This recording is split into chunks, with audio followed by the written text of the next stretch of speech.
And at center from Pinambungahan, Cebu, number 15, Mar Fajardo.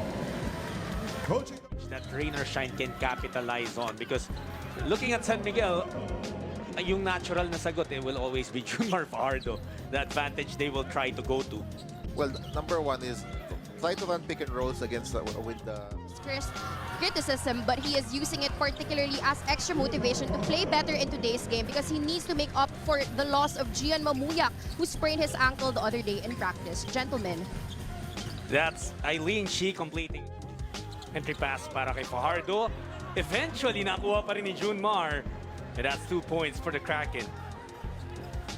In that time, Jericho had an open three.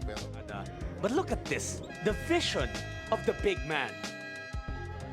That is something that Junmar has really improved on through the years, yung passing of the double team. And with San Miguel, lamang pa rin. The pick and roll defense of Junmar Fajardo.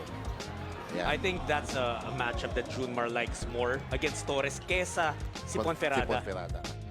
Won't get it, pero si Fajardo, pinagpag lang si Torres doon. Norbert is hurt though. Junmar is no small man. Yes. And that was just a normal basketball move by Junmar. But if you get hit by Junmar, minsan talaga baka masasaktan ka. And it looks like, Norbert got the air sucked out of his score. Ayun. Naging fan na spectator ka na lang. And well, now is a time that Junmar is looking to take over. Ito yung binabanggit mo kanina. Yes. Kapag dikit pa rin yung laro.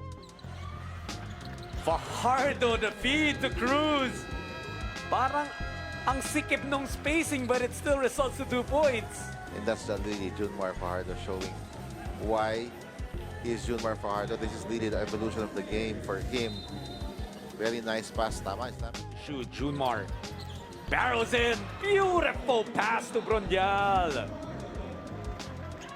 Grabe, two straight possessions. Junmar with such tight.